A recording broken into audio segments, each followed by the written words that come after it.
When did you start getting really into fitness? Fitness started for me when I was 15 years old. My reasoning to start my fitness journey is because I was insecure about myself. There's nothing more powerful than using fear to grow. Every single supercar I've owned so far, I've made money. People don't realize with a lot of exotic cars, since they don't make a lot of them, and you buy them good and you sell them good, you're driving a car for less than like a 5 Series lease. When you actually start analyzing it, not only have I made money on every single supercar, I've also done one of my biggest real estate deals. It's a no-brainer. From supercars. I believe in pushing yourself to where you're uncomfortable and you're gonna make it work. I had competition showing up to my properties and cutting. Welcome back to the Shane Holmes podcast. Today we have my good friend Kevin Lowe here. Kevin is a fitness enthusiast and entrepreneur. He has a very successful water business and he has over 250,000 Instagram followers. Kevin, thanks for coming on. Thanks for having me. So let's just jump right into it. I know you have a lot of experience with social media. You've gained over 250,000 followers on your Instagram account now. Just to start out, what would be your best tip to grow an Instagram account to the size that you've gotten? I think with social media in general, Instagram, TikTok, YouTube, they're all obviously the different platforms take different algorithms and different techniques. But overall, I think the main thing is find a niche, but also do something that you're passionate about. Because when you do something you're passionate about, that you love, that you want to do every day, the filming and the content creation comes as secondary of I'm doing this anyways, and I'm just filming it. So then you don't feel like you're working. You just feel like you're living your best life. You're doing what you're passionate about, and you happen to have a camera there or 2 or 3. If you have a crew and you're able to document it and just put it on the platforms. I think the biggest thing from that brings the consistency from the passion. And then when you're speaking truly to the camera and you're passionate about what you do, people could see that, but also the consistency is there. So it doesn't feel like you're doing it after months, if not years of doing it. Yeah. You just keep doing it. 100%. That's part of the reason why I love starting this podcast, because we're just talking. We're just buddies and we're filming content, which we love doing. It's a mutual benefit for everyone because we both get pieces of content to share and we get to talk about things that we absolutely love. For sure. I originally met Kevin when you had that blue R8. I remember it was in the parking lot. In the parking lot of Sushi Planet. Yeah. And you had the blue R8 with red interior. And this was before I started like making any kind of money. And I was like, oh, this is so sick. Like I need to get to this level one day. I remember I didn't even know him. He was just was filming the car. And he's like all stoked. I'm like, oh, nice to meet you. And we had a mutual friend, Jack, introduce us. But then that was our first interaction. And then as time went on, we found out we both love cars, and we started our friend group started getting intertwined. And then we started hanging out more, and then talking about cars, and then talking about business, and then just life. And now Shane has a beautiful family. So everything has just kind of come full circle. And podcasts are awesome because it's an opportunity to just have a sit down. It allows you to sit down and have a conversation with, I'll call Shane sometimes, he'll call me. We'll have conversations for 20, 30, 40 minutes on the phone, but it allows you just to sit down with your friends or people that you want to meet and just talk for an hour straight and focus on talking and focus on connecting with that person. And it just so happens to be you have a camera, kind of like we were talking about before. Yeah. It allows you just to do what you're passionate about, talk about things that you want to talk about anyways, and being able to just put it on camera for other people to share those moments. To be able to give value to people. Because I call Kevin sometimes in the middle of the day. Like I just talked about one of my vlogs where I was like, yo, I'm getting a Urus. Yeah. And I was kind of confused on what to do. And we talk about different business strategies and like how to structure things. And now we get to talk about those structures and things like that in front of other people so they can also benefit from it. Like one of the things I mentioned was buying a Urus, you get a Section 179 write-off. Yep. So let's say you buy a Urus for $250K, you get, let's call it between 80 and 100% of that as a write-off against your income. Yep. It's just things like that you learn from networking with your friends and talking, and also just making decisions on like which one's cooler. Yeah. It's also just super helpful to bounce off each other. Yeah. It's the conversations that, that those times he'll text me at like close to midnight, like different car links and stuff. That's what brings and we do that because we're obsessed. Yeah. But obsession is the right word. Obsessed comes with passion, right? So you have passion for cars or for business or for him, for real estate or for different industries, right?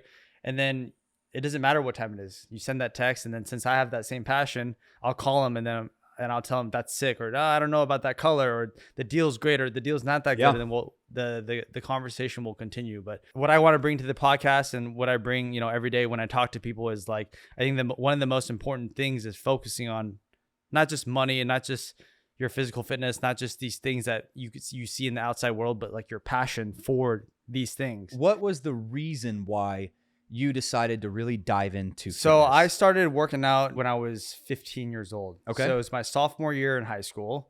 And this was my first year playing football. I was a year late for a lot of people. And then for some of these guys, they were playing since Pop Warner. So they were playing 3, 4, 5 years more than me. So I was late to the game as a sophomore trying to learn the sport. So for me, I wanted to try to do everything in my power to be a better athlete. So I wanted to learn how to gain weight. And at this time, I was about this height, about almost 6 foot, 5'11" when I was a sophomore, and I was 140 pounds. Right now, I'm about 175. At the peak, I was about 190, 195 when I played college and football in college.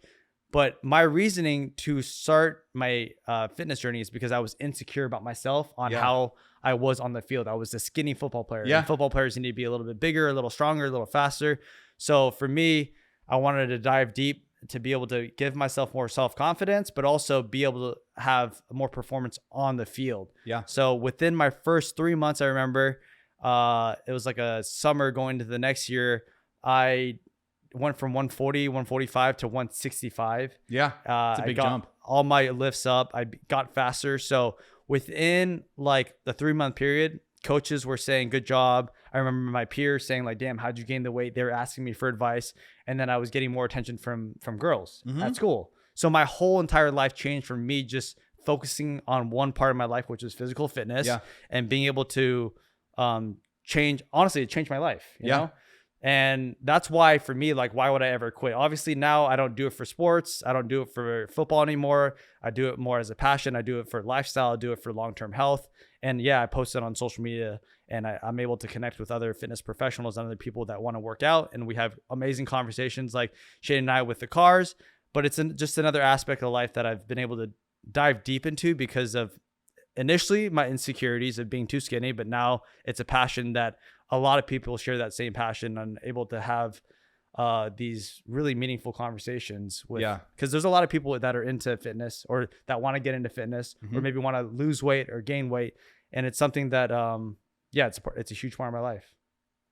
It's funny that a lot of people look at insecurity as a weakness. Getting started. It's good. Feel it. If you can use emotions to your benefit, such as insecurity, you can really scale. Like there's nothing more powerful than using fear to grow. And like, I remember I was kind of the same story. Me and Tyler, who's behind the camera right now, we played football growing up, and I was like 158 pounds or something like that. And that's kind of the same story. Like, let's dive into this. Let's gain some weight. And honestly, kind of the same thing getting started in real estate. Like, I didn't have a college degree. All of my friends went to like USC and things like that. Yeah, you're like, damn, I got to do something with my life. Dude, I was so insecure when I first got my real estate license, but that led me to door knock and hustle so much harder. Like, I remember just wanting to like make it so bad. I would do just about anything to get my business off the ground. I mean, in the beginning, you probably, I don't know if you counted, but you probably door knocked thousands of doors in the last handful of years. Thousands. A lot of people don't understand. Like, you can't go out and have one really good day and win. I've hit well over 10,000 doors in my life. Like well over. And you think about that, like, that's a lot of doors. So with growing your side of the business with like Kangen Water and social media, my thing was door knocking and sitting open houses 2 days every single weekend and being consistent with my advertisements. What was your version of that?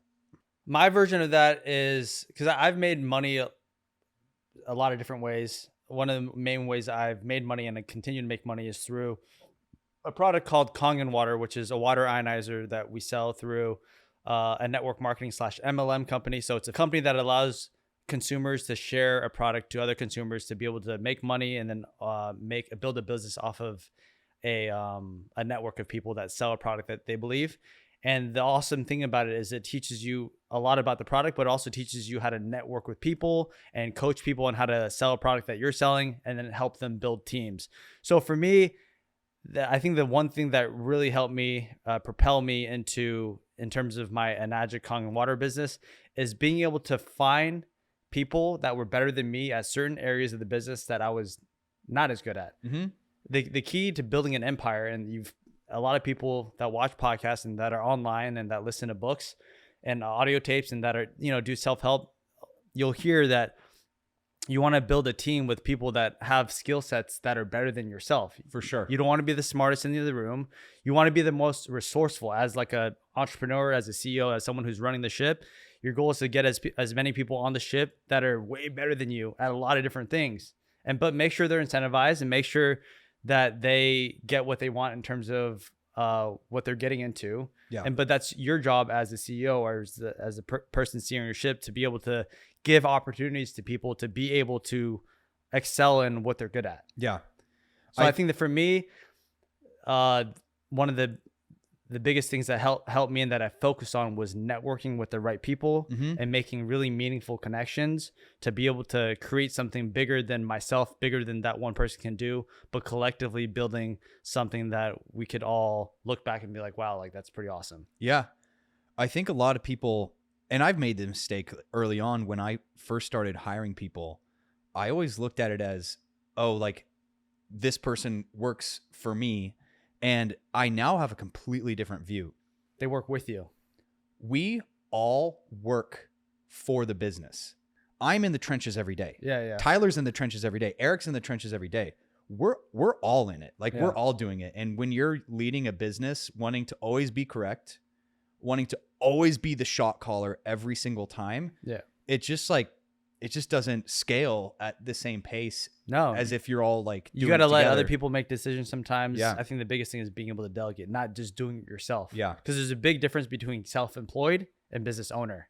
Yeah. Self-employed is, you're your own boss, but that's it. Yeah. If you're someone who could empower people to then strive and be better versions of themselves, and then you guys are all on the same team, on the same ship, then everyone wins. As they get better, you get better, and vice versa. If you get better, they get better, Yeah. Like I know social media is a big tool for you. What was the big piece for you that kind of helped you bring that all together? Everyone has their story, and we could date it back from, even from when I first started, even before when I started working out when I was 15. So when I was 11, 12, I was a photographer and videographer.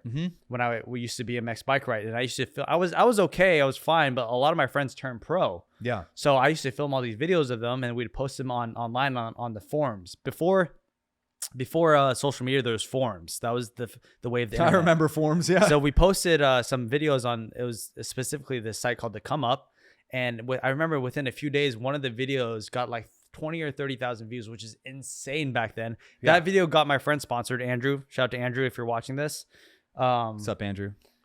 And he was an amazing BMX bike rider, and we would film all the time and hang out all the time. And after he got sponsored and I was able to, we shot everything in one day, and I edited it the next day. Was the most insane thing ever. I realized I was pretty good at it. Yeah. And then as I started getting into sports, I kind of like dabbled in it still, and I just did it for fun. And then when I got out of college and stopped playing football, one of my businesses that I started up was my own production company. So that's when I started filming random stuff like weddings, small commercials. I got into real estate and real estate drone photography, videography. And then after all of that, I realized I don't really like working for other people. Yeah. Let me just do it for myself. So then I just utilized the videography, photography passion I had for all these other industries, all these other things I was doing before, and just put it into my own brand, which is myself and what I was passionate about, cars and fitness. Yeah. So then I would just film that stuff. So now I'm like, cool, I get to do fitness now. I get to still use a camera. Well, nowadays it's like mainly on the phone, which is still awesome, but I was able to film. So for me, being passionate about the filming and videography and also the fitness, it was a no-brainer just to be able to use that skill set and post it online. Yeah. You know? A lot of people make the mistake of not focusing enough on their brand early on, because you can only work so much. Once you build something that's like bigger than yourself, that's when you can really start to like snowball and get that growth where people are like, oh, that's that guy. Yeah. Not like you're just out trying to hustle a couple deals. No, but your brand is everything. People buy brands because they buy people first. You don't buy Nike just because it's Nike. Now you do, but before it's because Jordan was part of it. LeBron, Kobe, 100%. everyone, all these athletes that are signed to Nike that make Nike. Yeah. But people buy people, not brands. So have a reason why a person should be bought into what you're about, what you're saying, what your product you're selling, what service you're selling, because you yourself are your own brand. Like you having this podcast, having the car in the background, having Shane Holmes, people listen to you talk. They're like, I like the way Shane talks, the way he thinks. They're going to hit you up for real estate services because they connect with you, because your brand is out there and Shane's out there talking and having conversations and opening up, being vulnerable, and people are getting to know who he is as a person, as a businessman, as a father. And they're going to feel more open and compelled to reach out to Shane just to maybe talk or ask for services. That's awesome, bro. I appreciate that. So I remember seeing this video of you so vividly the first time I saw you jump over a car. Which car was it? I think that it was the Jag, the black Jag. Yeah. And you did the hop. We're gonna splice that video into this so you guys can see it, and then we'll throw it up as a reel. But this was, I think, the first time seeing you on social media, and I was like, yo, this is sick. What made me do that was I like fitness. I always like jumping and plyometrics and like explosive training, and I always love cars. So I'm like, how do I do this thing where I can blend the two together? Let me jump over my car. And I did that a few times, and the videos did very good. They popped, right? They popped off. They went viral. I'm like, and then I started racing the cars. So then I'm like, okay, now I'm running in the car. So I'm like, oh, I'm running. That's a fitness thing. And then the car. So then, I was kind of known as a person who was like doing fitness stuff with the cars, which that's my brand. I want to be known as a person who's into fitness, into cars, and then obviously into business and entrepreneurial stuff. But yeah, that was my thought process behind it. I wanted to blend two worlds into one. Yeah.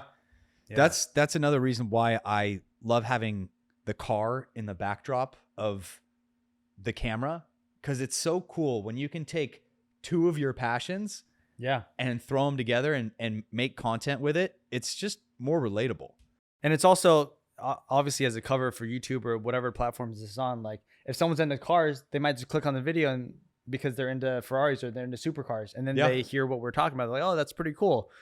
Versus it's just us in a room. If no one doesn't know us, then they might not click. So it's just another added value to be able to bring more attention in a positive way, to be able to get to people to interact with what you're doing, Yeah, because it's another audience. It's another niche. Yeah.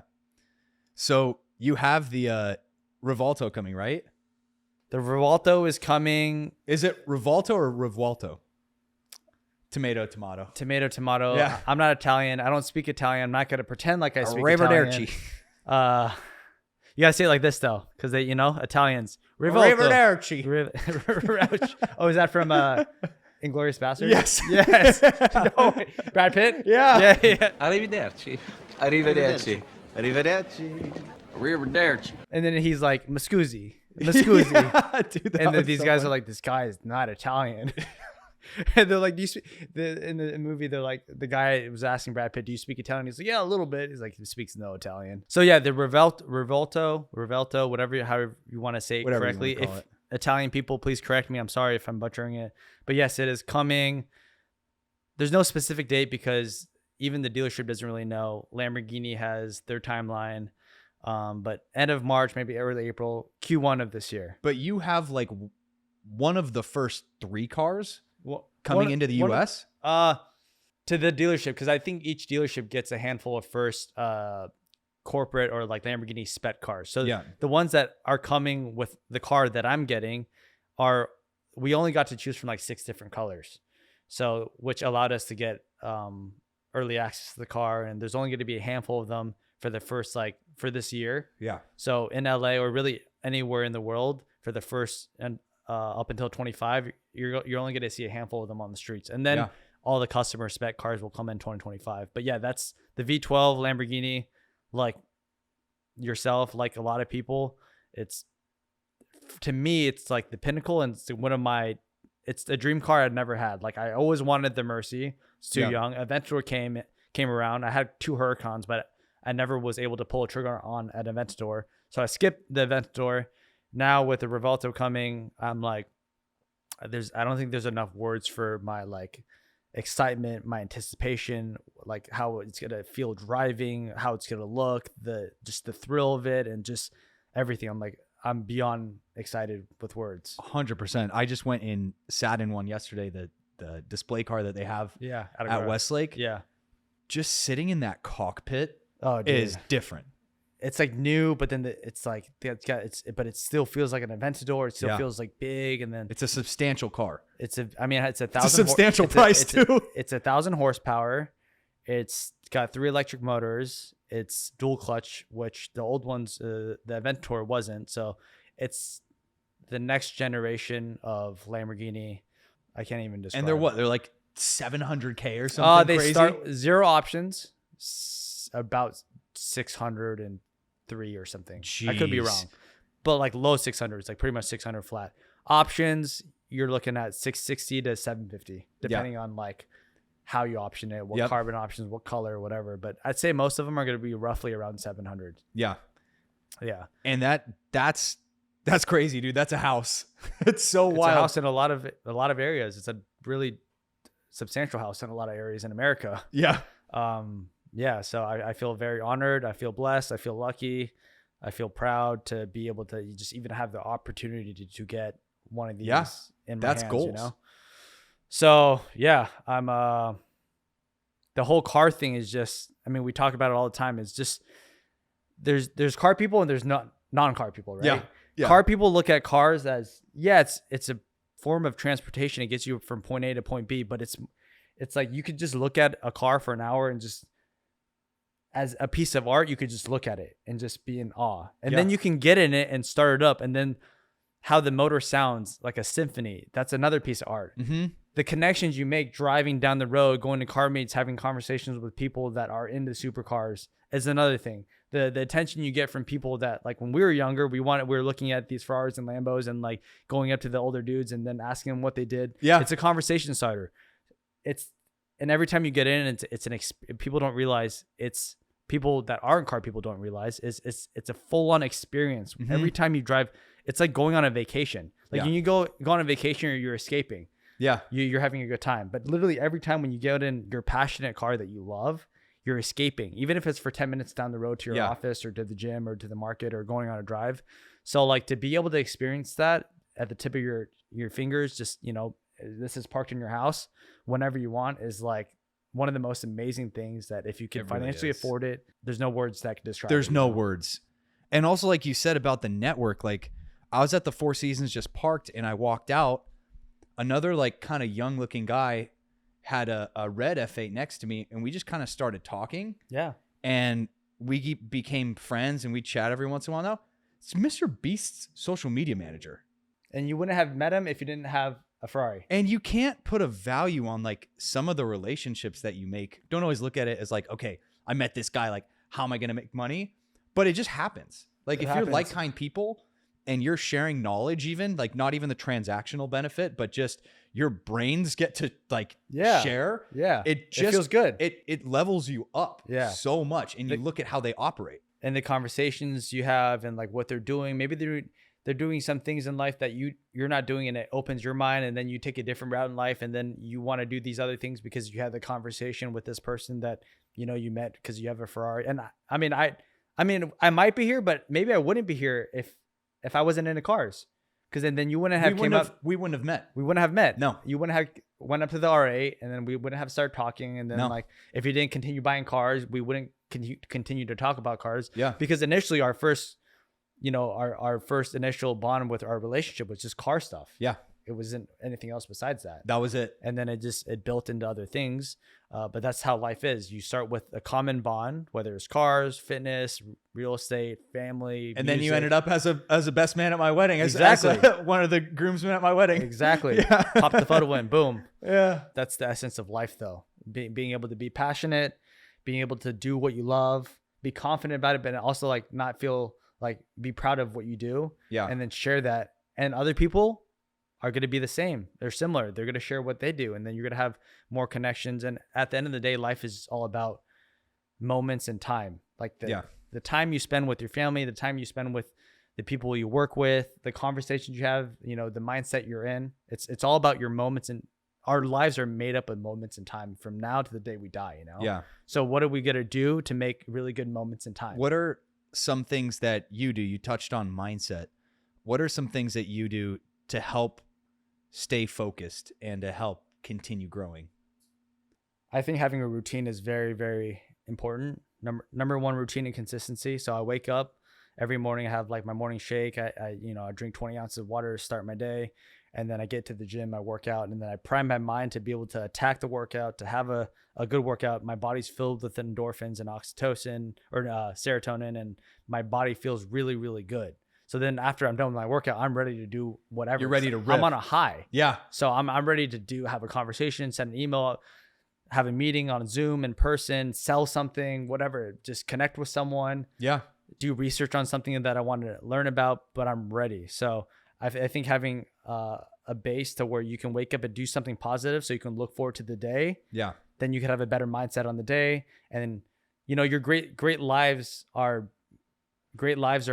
made up of great years. Great years are made up of great months down to great weeks down to great days, and great days. And that's why I do my whole Monday morning minutes is great days are started off with good mornings. So have a good morning to set your whole life up. 100%. So focus on the morning first. Yeah. It's like that goal. It's like, oh, I don't know if I could reach this goal 10 years down the line. No, just have that vision there, but focus on today. So for me, it's like focus on the morning. Yeah. If you have a good morning, you're going to feel good about the afternoon. 100%. When you put that out, that like that 10-year, that 5-year, even that 1-year goal, your daily actions start aligning with it. If you put that goal up there, your brain just says, okay, this is what I need to do in order to get there. Yeah. And then your daily actions will start to line up with it, and your routine will start to line up with it. And I totally feel that, because the other day, like I just kind of started getting back into the flow of working out consistently. Yeah. And I finished my workout, and I'm like, I was just chomping at the bit. Like I was so great. ready to go take on my phone calls, door knock, build new lead systems, like everything. Yep. It's just wild how much your morning routine can impact that. For whoever's watching, try to get something in the morning that you can look forward to. If you can get to the gym or even work out at home, whatever it is, get the body moving just so you're stimulated and you're ready to attack today. I really, really, really highly recommend that. Yeah, I agree with that for sure. Are there any other health related hacks that you could share with people that would help them increase their productivity? Health, not even just productivity. I think it would be overall longevity too, but also productivity. Is every part of your life kind of influences the other parts. So like if you're leaner and you have more energy, you're more fit, you're going to feel better about working, right? 100%. You're going to have more confidence in work. Then if you have more confidence in work, then you'll be able to make more money. When you have more money, you have more resources to be able to have a vacation when you want, or take time off, or buy better food for you and your family. So everything ties in full circle. Yeah. So I think focusing on your health and like how you feel is number one. Because if you don't feel good, the other stuff in life, you're not going to want to do as much. Yeah. But in terms of just overall health, number one is, a lot of people know this and a lot of us overlook it, is number one is hydration. Hydration, we're walking aquariums. The human body is about 70% water. And what most people don't realize is that a lot of us are dehydrated, and not just because we don't drink enough water, which a lot of us don't. So number one, drink more water. Number two, have enough good sodium in your diet to be able to use the water in an efficient way to replenish your body. So enough sodium in your life too, to be able to utilize it. So a lot of these companies are out now with salt-based electrolytes. One of the companies I work with, Gym Subs, has an amazing one, Gym Hydration. Check it out if you want. But use code KALO10 at checkout. Actually, just Kalo. If you just Kalo. But yeah, salt-based electrolytes are something that are a game changer in terms of performance, but also just productivity and just feeling good. Like when I have more salt and stay hydrated, just like working out, I just feel better. Yeah. I just feel hydrated. I feel on point. So make sure you have enough sodium and drink enough water. Do you do that first thing in the morning? No, I just have salt throughout the day. throughout yeah. the day? Yeah, yeah. Okay. Or in my food, just some good quality salt in your food or on your proteins or whatever you're eating. Just have enough good salt. Because there's also bad sodium too, but good salt is actually, and it's funny because people think, oh, it's not good. Salt's not good for you. It's actually good for you if you are active, you're healthy, and you're staying hydrated. Do you cold plunge or anything like that? Not consistently, but I'm definitely a fan of hot and cold therapy. Yeah. I'm more consistent with, since it's at the gym at almost every Equinox steam room. Steam room is, I'll do a steam at least 2 to 4 times a week. yeah. And when I do that, I'll take a cold shower. Yeah. So not a plunge, but I'll do a contrast of the hot and cold, which a lot of research has, and it's been so popularized by just podcasts and specifically Joe Rogan Yeah. doing all like the cold plunges. But there's a lot of research that shows that it helps your body release cold shock proteins to be able to just recover a lot more efficiently and faster. And what your body does, it goes into fight or flight mode to be able to save yourself. But then what it doesn't realize is that you're going to get warm within a few minutes. Yeah. So you're not going to die, but you get all the benefits of those hormones being released to be able to recover your body and take your body to the next level and just feel better. Yeah. I have been doing like cold plunge, and honestly, my favorite thing is the steam room at Equinox, and then hit the cold shower after, like getting the hot and the cold therapy. After that, I'm just like, let's go. Like, let's get after this day. So your car ownership, let's dive into a little bit of that. Okay. So I remember seeing the Jag, and I think that was like your first like really cool car, right? Yes, 100%. That was I got it in 2017, I think. Yeah. 2017, I got the Jag. It was my first like over 500. It was a 550 horsepower car. So it was my first car over 500 horsepower. That was like, it's not a supercar, but like more like expensive car that was a sports car that. And it sounds so good. And it was one of the best sounding stock exhaust cars that I've heard, honestly, ever. Yeah. That got me in the door with a lot of supercar owners because I started going to meets then.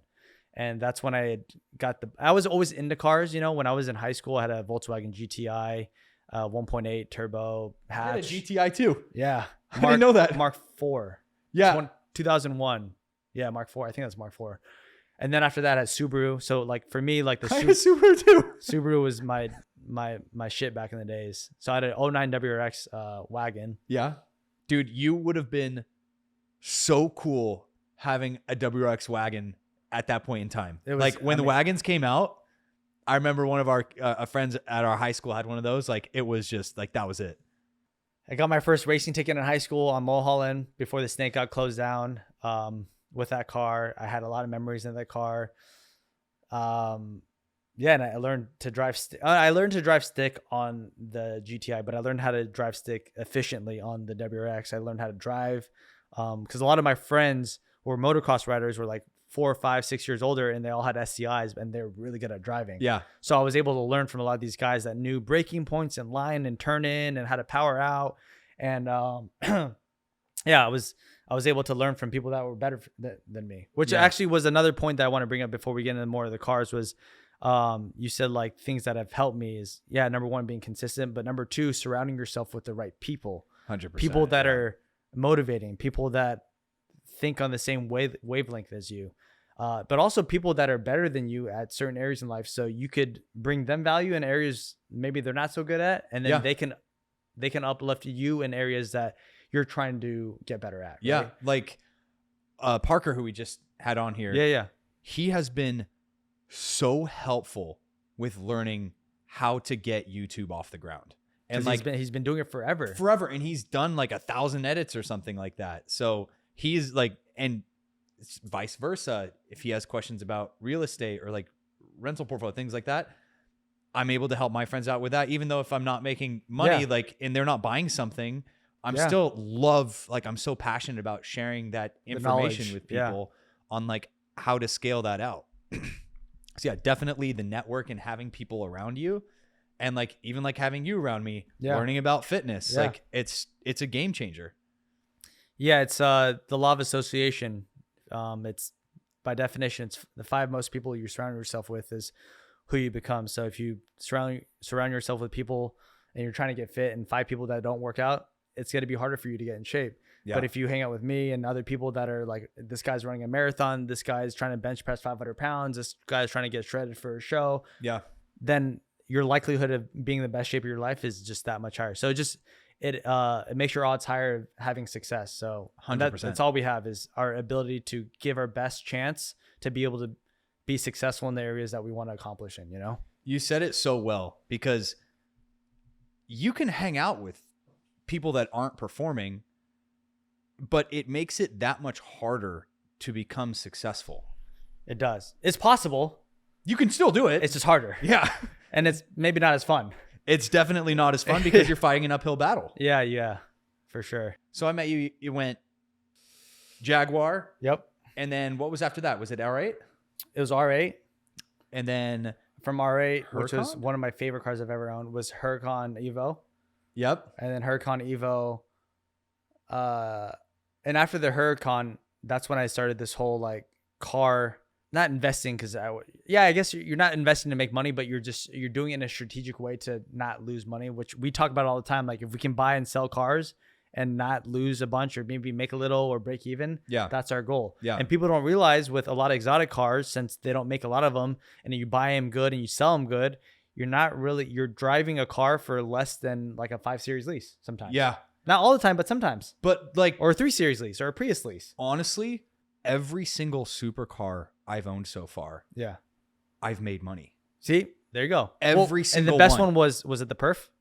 The best one was the STO. Okay, yeah, that was a flip. Yeah. Yeah. I bought But that car. The second best one was the Perf. The Perf. So Yeah. you bought it for okay. So how much did you buy it for? How many miles did you drive on it? And how many months did you own it? Okay. The Performante, I paid $260K for it, which was a really good deal at the time. Okay. I drove it for a year. I sold it for $290,000. Yep. So a 30K spread. Yeah. And like, I got to enjoy that car, and I made How many so miles? much content. I bought it with 14,000 and sold it with like 19. So you put 5K miles on it. Yeah, like roughly 5,000 miles. So you on drove it. the car. Yeah. Drove the Yeah. know what out of Yeah. it. It's still like, if you buy right, and like granted, as I'm getting a little like, as things change, like Yeah. I knew when I was buying this car that I wasn't going to make money on it, but I was okay with it because You're like okay with I've it. made money on other cars, Yeah. and like I've wanted a Ferrari for so long. But you're exactly right. If you like, when you can play it correctly and time it, And you get a good deal on something, and then you sell it for around the same, then it's all good. You know what a lot of people don't realize is when you buy overly produced car that's brand new, yeah, the second you drive it off the lot, 20%. 20%, a year later, 30-40%, you know, Yeah. it's like with the miles on it. So we've been able to do decent with cars, and that's just from shared knowledge and being passionate about the cars. And honestly too, like wanting to buy these cars sometimes prematurely, you know, 100%. I I bought a bunch of cars before Yeah. I was like technically ready. So when you have passion for something and the numbers make sense, even though you don't financially afford it, you can afford it because you played out the numbers and it makes sense. And then you're able to make money, break even, lose a little bit, and enjoy something that you're super passionate Yeah, about. the you know? experience of it.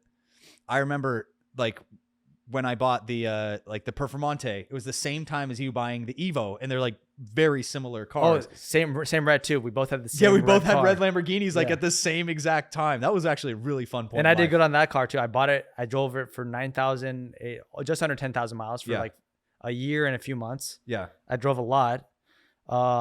And I bought it for 285, sold it for 305. dude, that's amazing. But that was during COVID. That's like an anomaly. You can't bank on that happening again.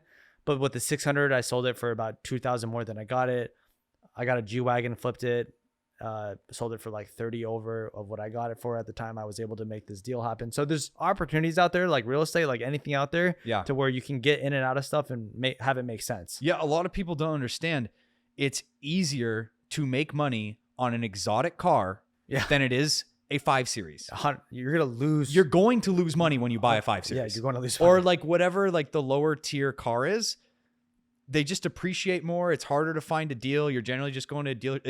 There's not as much spread, and people don't understand that. Like, okay, I'm buying a $200,000 car, and they're going to look at it as really, really stupid. yeah, Sometimes there's big tax advantages if Yeah. it's over a certain weight. yeah. But B, if you're buying it for less than what it's worth, or Yeah. you know the market really Yeah. well, it's not that hard to make money on them. No, just like real estate. If it makes sense and the location's good and it's gonna appreciate and you get a good deal, or maybe it's a foreclosure or whatever it is, Yeah. then it makes sense. Same thing with cars. If it makes sense and you're getting it at a deal to where, real estate, there's comps, right? Yeah. There's comps for cars, but it's on auction. It's mainly like a lot of the dealerships go off of Manheim, MMR, right? So if it's below MMR and you're getting it for a good deal, which a lot of these dealerships are not going to tell you because they don't want you to look at the back end. But if you have access to MMR or someone that has access to the auctions and you're getting this car. So when I got the G-Wagon, it was at the time they were going at MMR, like the Manheim, they were going like 95K over. 95 over. Retail 100 to 130 over. Inventory, this is when they said they're going to stop the V8s, and then they eventually they didn't, but they, in that short time period, they were going crazy over, and I was able to work a deal for 60 over. And I would never do that. I would never buy a car 60,000 over, but the comp showed The market at the it time, made sense for me to do it, and I did it. because you knew you were going to be in and out. Yeah. You bought a sick car. I remember driving that thing. Oh yeah, And- yeah. And like you had, there was 4 people in it, and that thing was so fast. Oh yeah. And you still made money on the car. I mean, yeah. Was that the biggest winner? Which car was like the biggest moneymaker? That one? Yeah, that one. But I mean, the Evo was the biggest winner because I like enjoyed it for a year and a few months. But the G-Wagon numbers wise, yeah, for sure. Dude, I miss my Performante. It's a great car. That thing was so sweet. I'm definitely going to buy one back at some point. Actually, my old Performante is on the market right now. It's been on the market, right? It's been sitting there, and I'm like, How keep much dropping. How much is it listed Keep for? dropping. I think it's listed for like right around 280 now. Still too. And I sold it for 300, yeah. 305. And I'm like, do I buy it back for less than what I sold But it still, for? even 280. The sticker on the car is what, like 300? Something like that, like low threes. Yeah, low threes. Yeah. And it's has over 20,000 miles, right? Right around 20. Yeah. And it's a 5-year-old, 6-year-old car. And Yeah. it's still almost stick. It's still held value. So holding. imagine owning that car, putting 20,000 miles on it, back then getting it for sticker Mhm. and selling it for 285, 280, 290. Yeah. You're like, wow, if you divide, 5-6 years into 15 or 20 grand, how much is that? It's like, Yeah. okay, that's why it makes sense. 100%. And you get to the benefit of, like we talked about, you're building your network the whole time. You're having fun. You're going on drives. Like I've met a ton of people and actually done deals with people. Actually, one of my biggest real estate sales Oh yeah. is from Cars. the car business. Yeah. Car industry. Yeah. Yeah. And like, I never would have thought that. I would have always thought that I would just lose money on these cars. But when you actually start analyzing it, not only have I made money on every single supercar, I've also done one of my biggest real estate deals It's a no-brainer. from supercars. It's literally a no-brainer for It's a lot for people who care about cars. It's a Now, no-brainer. this is just a disclaimer. Yeah. Do not run out to the next dealership and buy a supercar. No, that's Like- not. We're not saying that. I always had a very specific rule and still to this day, I have the same exact rule. If the positive cash flow from my rental properties does not pay for the car payment, I do not buy it. That's always just been like a way that I've operated in my brain, and I've stuck to it, and it's worked for you. and it's worked for me. So if you wanted a more expensive car, in your mind, you're just like, all right, let me just get another property so I can cash flow more, and then get the car. 100%. And what's awesome about this is kind of like a side note, but with real estate, I would look at it and be like, okay, I need to get this much cash flow to buy this car. Yeah. And I would do it, and then I would buy the car. But then like 3 years later, the same investment that I made is now paying out like an extra $2,000 just for like, because it's existed Yeah. and sat there. Yeah. And it's so awesome how having those goals can like compound Yeah. and go up in value. You can still make money on the cars too. If you put your head down, like it's cool things happen for sure. Yeah. You just have to want it. And number 2, you have to believe in yourself. Yeah. Like if you don't believe in yourself, you've already failed, Yeah. So the biggest thing I think that for yourself, for me, for everyone is like the biggest thing you have to do is believe that yourself, you could do it. And by it, like whatever it is that you're trying to get after, like it's Yeah. possible. And then if I believe it, and then now Shane believes it, now we have a group. It's a small group, a group of people who believe. And Yeah. that energy can carry into 3 people, 5 people. But if you don't believe in it, someone else might not believe in you. And then at that point, you've already failed. So self-worth and you believing in Yeah. yourself is one of the most important things. A lot of people will kind of like keep their goals to their chest, and everyone has a different outlook on this. But I personally look at it like, I'm going to tell you exactly what I'm going to do. You will know my exact game plan. And then there's more pressure for me to execute on it because I've already put it out there.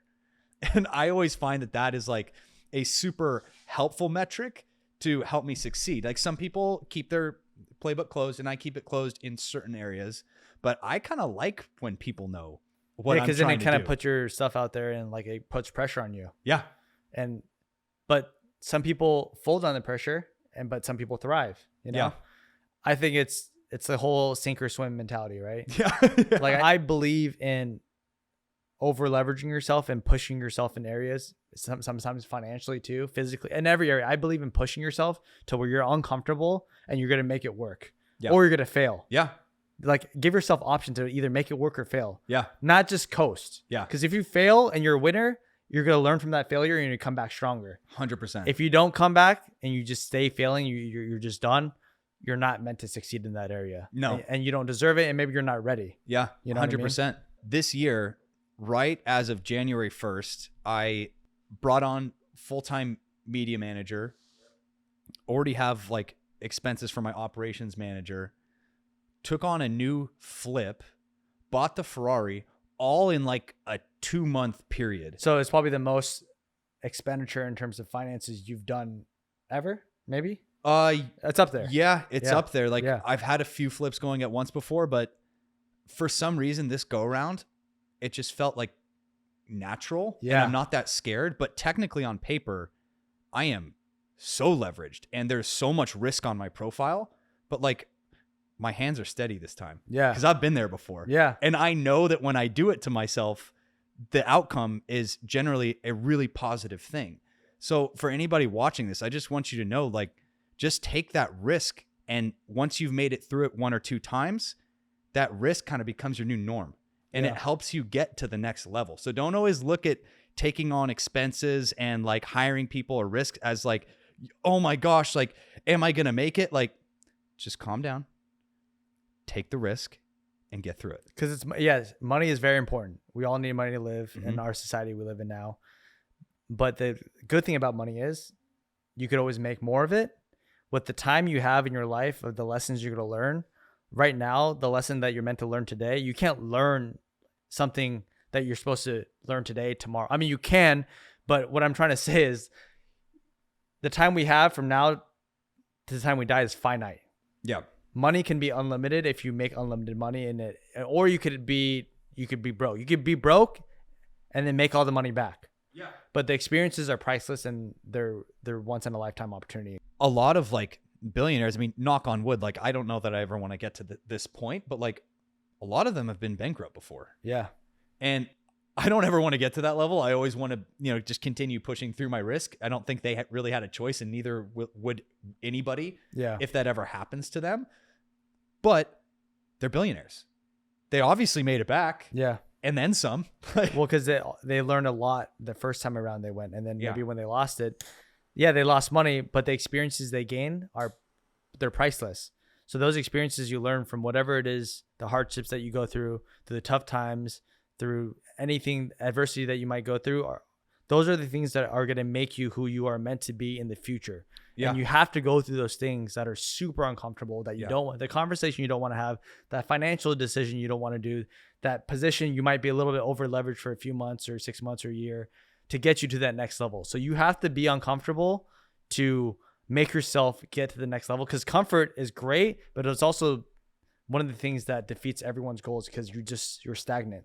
Dude, stagnation is the devil. Be like, not moving is the worst place you can be in. Because in my eyes, if you're not growing, you're shrinking, and there's not a whole lot.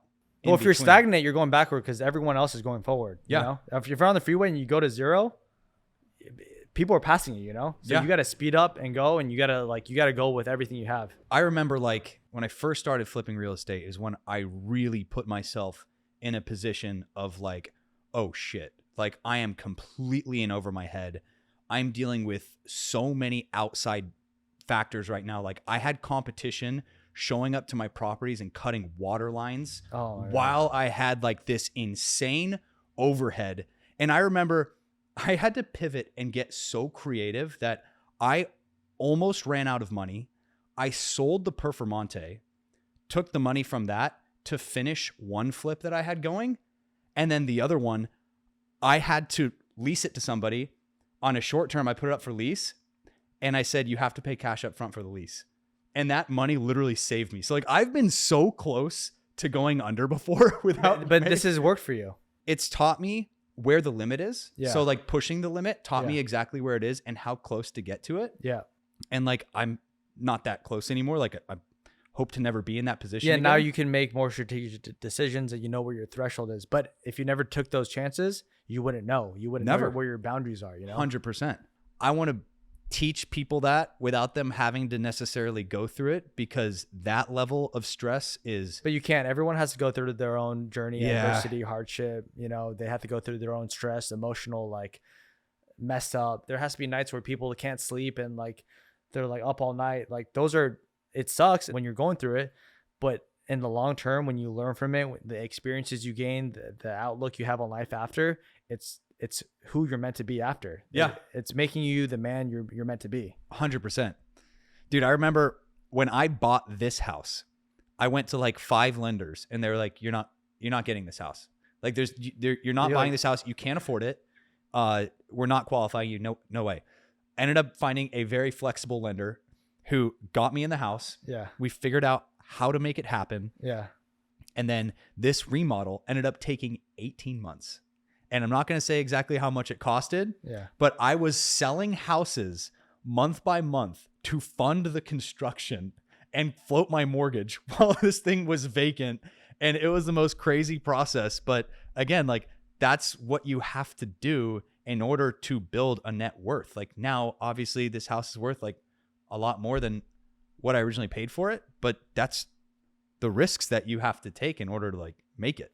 Yeah. And everyone's risk threshold's different. Obviously, Shane was able to really push himself.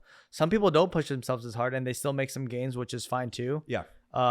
So you just have to find out how bad you want something, what you're willing to risk, but also being able to really push yourself and like be true to like who you are. And for you, you're like, this feels right. This is what I want to do. You kept pushing forward and you didn't care what other people thought. You didn't care that the lender said no. You had this vision in your mind of what your life should be and how the outcome could be and the goal should look like, and you made it happen. Mm-hmm. So I think that's another point, is having a vision and a picture in your mind that is very clear of like how you want your life to be. You know, the more specific you can have that vision, which is a goal, the more likely you could have that goal accomplished. So a perfect example is just if you have a physical fitness goal for your body, right? My goal is to get fit.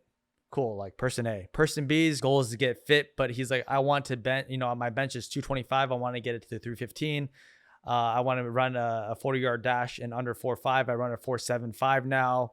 My vert's only this. My left hamstring's a little bit tight, so I have to work on mobility. So I should sign up for a stretch person to come with to me twice a week to work on this side. Mm-hmm. I want to work on my imbalances and get this shoulder right.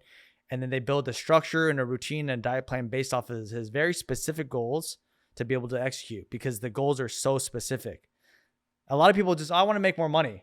Like, what does that mean? How much? Why? Yeah. What do you want to Exactly. buy? What? Get specific about your goals. Have a vision of what that looks like, but also envision yourself like in that car and then in that house, or how it's going to feel when you get whatever it is that you're shooting for. Envision you there already. So like a lot of the cars we have, 100%.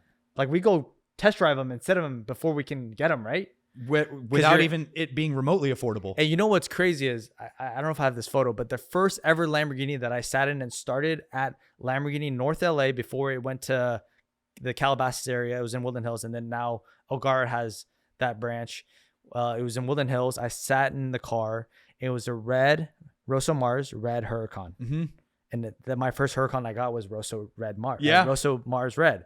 And it was just crazy to think about, but like I sat in that car in 2017 and then I got it in 2020. So 3 years later, but I didn't know how I was going to get it, or like if I was going to get a red one, Yeah. but I manifested it. Yeah. So that's another part of your life and being able to like not just financially get better, but in every aspect is being able to envision, but also manifest and like believe that you should have it. Be in that car, go if I want this Ferrari, like Shane, can I sit in it? Can I start it? Oh, maybe he will let me even drive it. Like, yeah, I let people sit in my cars like all the time. I don't care. So the more you can envision something, the more clear you can be about it, the more probability and outcome you will have to be able to actually achieve that goal. I 150% agree with that, because my first experience with a supercar was sitting in a black Ferrari with yellow accents, and it had bucket seats, yellow stitching. Like, it was this basically exact spec. Do you have a photo? It was a 458. It was a black 458. Where was it? It was my friend's dad's. That's crazy. And I sat in it, and it was my way. first time driving in a supercar, being in the passenger seat. That's the power of manifestation right there. And I sat in that car, and I talked about this on the previous podcast, and I was like, hey, Bob, does money make you happy? And he was like, of course it does.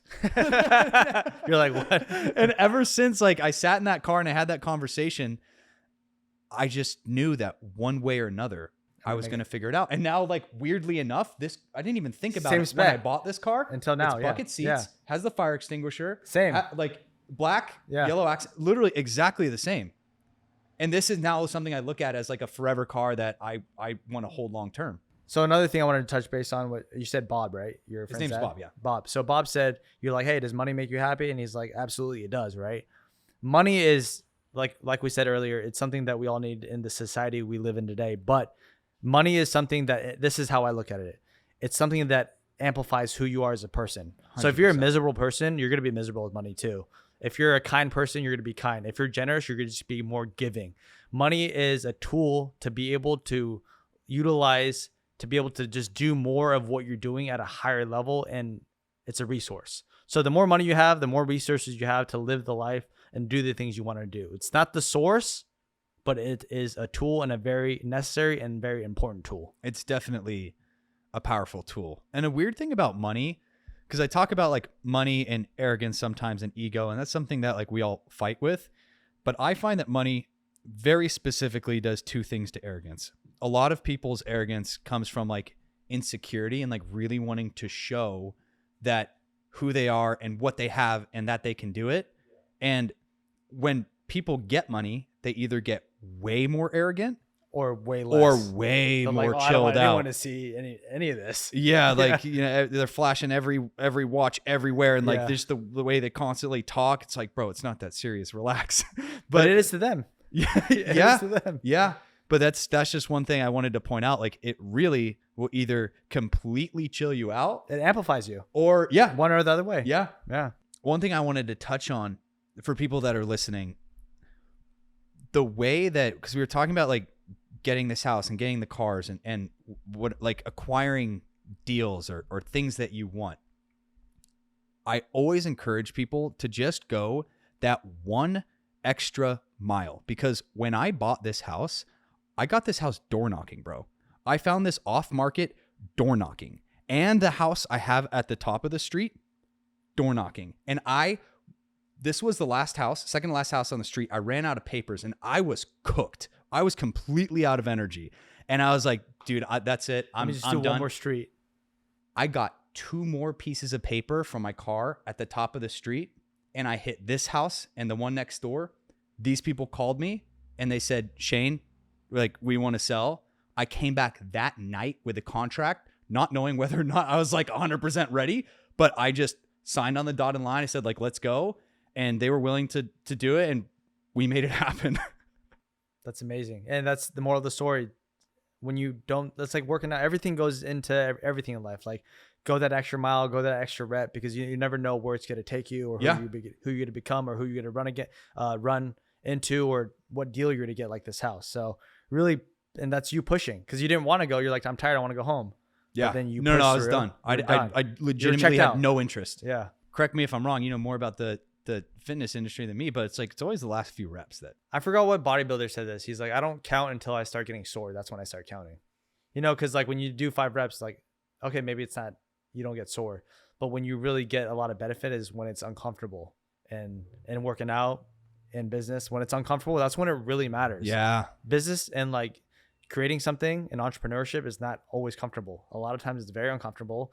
Yeah. And I think it's your ability to acknowledge that and know that it's coming, but also being able to withstand the pain and overcome it. And Yeah. Be not immune to it, but like just be able to like get comfortable with being uncomfortable. Know that this is part of the process and enjoy the pain. Like when you start working out, when you first do it, you don't like the pain. But then when you realize what it does to your body, how you look, how you feel, the confidence it gets, your natural testosterone that boosts as a guy when you're working out, like, you know, that uncomfort for that 30 minutes or an hour or whatever, hour and a half you're working out, is going to be so much more beneficial. You don't care about the discomfort. You're just like, you embrace it and you go for it. 100%. Well, we'll leave you guys with that one. Always make sure that you push through that last extra rep, get comfortable with being uncomfortable, and make it a normal thing to push through it. Like the more you get used to that, the further you're going to take it. Thank you so much for coming on, Kevin. Thank you, Shane. Appreciate you, bro. Thank you, everyone. We'll see you on the guys next later. episode. See you later.